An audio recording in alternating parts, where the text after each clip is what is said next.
An annual spelling bee is taking place at a local high school. Guy is waiting near the refreshment table when a contestant's father approaches him.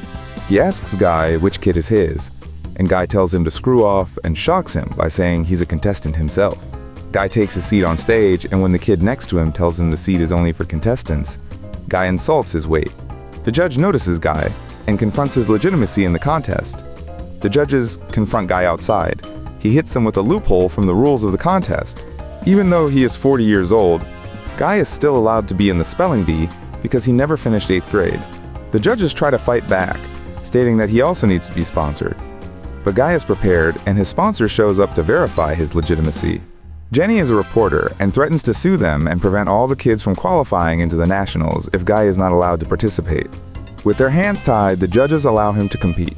He takes the stage, completing his word, and qualifies for the national spelling bee. Guy and Jenny fly out to the tournament. It's revealed that they have an ongoing deal.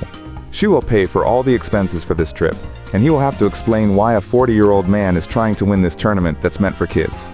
She tries to get more details for her story from him, but he refuses to tell her anything more until the time is right. After she heads to the bathroom, another contestant, Chai, turns around in his seat and tries to talk to Guy. Guy does his best to ignore him and avoids his questions. Chai persists, and when Guy's had enough, he insults Chai's ethnicity, and he sits down. Guy and Ginny meet with the director of the Golden Quill National Spelling Bee.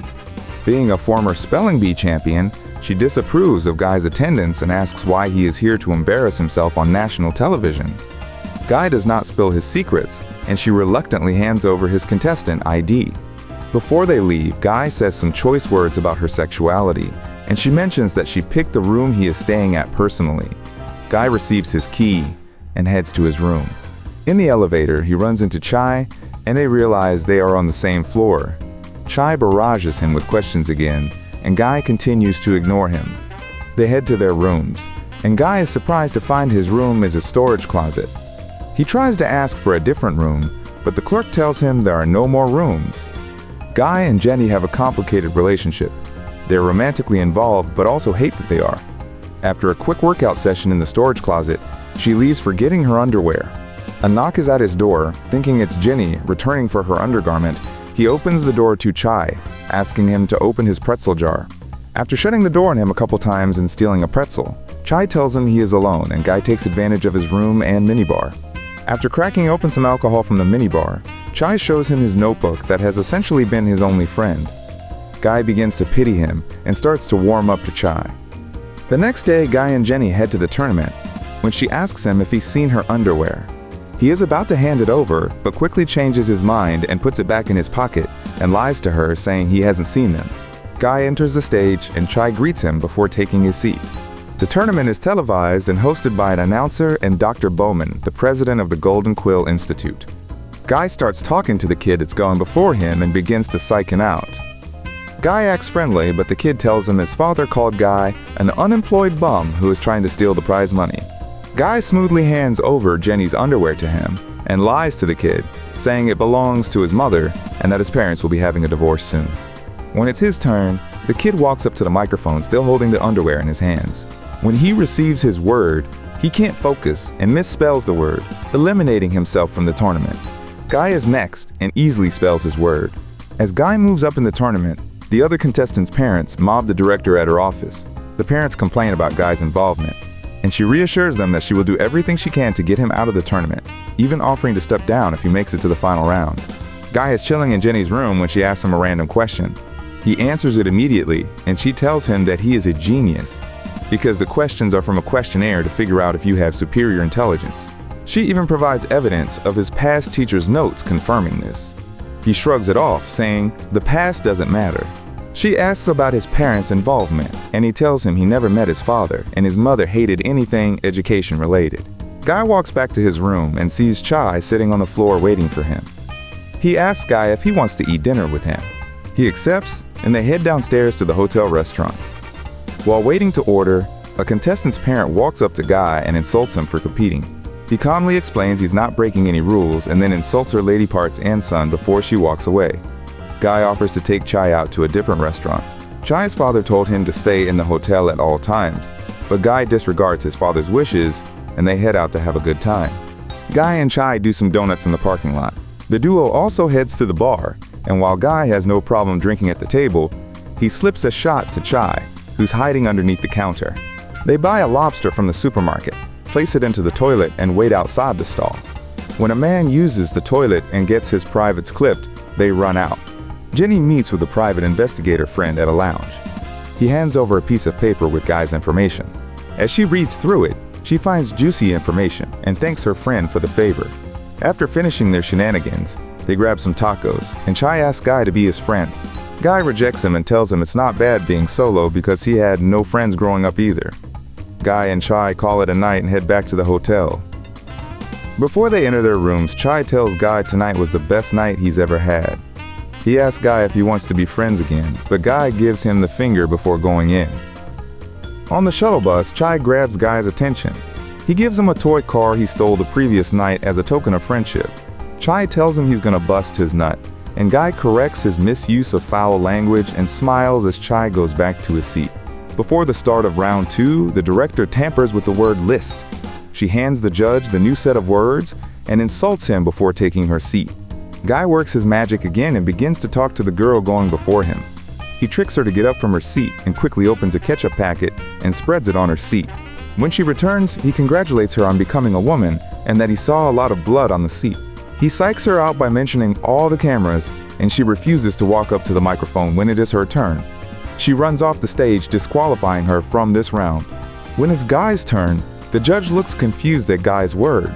After making sure it's the correct word, he reads it out. Everybody is shocked to hear such a complex word, but Dr. Bowman dismisses them, stating that a truly intelligent person can spell any word.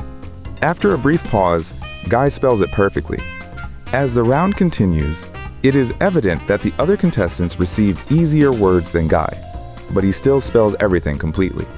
After the round, the parents are swarming the director's office again.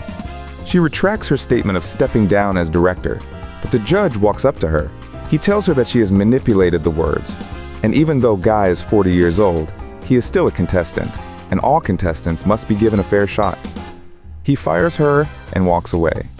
Guy decides to drop off some ice cream to Chai, but before he knocks, he hears Chai's father yelling at him. He listens through the open door and is surprised to hear that Chai was tasked to get closer with him so that Guy would feel sorry about beating a little kid and a friend. He barges in and confronts Chai about the truth. Chai tells him he would rather be friends than win the tournament, but Guy doesn't believe him and throws the toy car he got on the floor and crushes it before leaving. Chai receives a phone call to head to the lobby. When he arrives in the lobby, he realizes it was a trap and runs back to his room. His notebook is missing, and he looks out the window to see Guy burning it and giving him the finger. Chai decides to get his revenge by calling the police on Guy. He lies to the police saying he kidnapped a girl and tells them to hurry. The police arrive and break down Guy's door and arrest him. Jenny bails him out and forces him to hear some information. She tells him that she found out who his father is. To her shock, Guy congratulates her and tells her it's about time.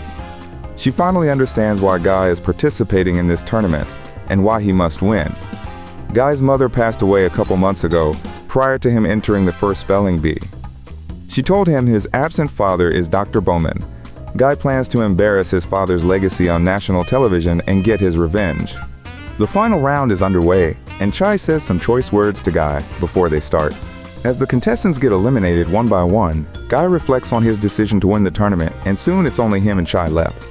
Guy takes his turn and he looks over at Chai before walking up to the microphone. He receives an easy word to spell, but at the last letter, he intentionally misspells it, trying to hand over the win to Chai. Chai takes his turn, but feeling guilty about calling the police, he intentionally misspells his word as well, giving Guy another chance.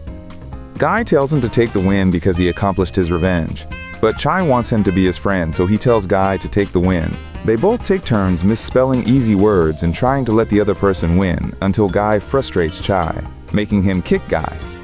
Dr. Bowman tries to intervene, but Chai doesn't see him and hits him with a chair. After a delay, Guy misspells his word again. On Chai's turn, Guy tricks him into spelling the correct word and he wins the tournament. While the crowd celebrates and the prize money is lowered, Guy congratulates Chai and quickly walks off the stage satisfied with his work. Before Guy walks out of the auditorium, Chai grabs the mic to thank Guy for being a good friend and gives half the prize money to him. Guy responds with a smile and the middle finger. Guy and Jenny walk out of the hotel and run into Dr. Bowman. Guy hands him a letter, and Dr. Bowman rips it up in front of him, unsurprisingly. Guy tells him that letter mentions that he is his son, and after staring at each other for a while, Guy walks off holding Jenny's hand. On the plane, Dr. Bowman has taped up the letter and reads Guy's message, finally understanding his son's actions.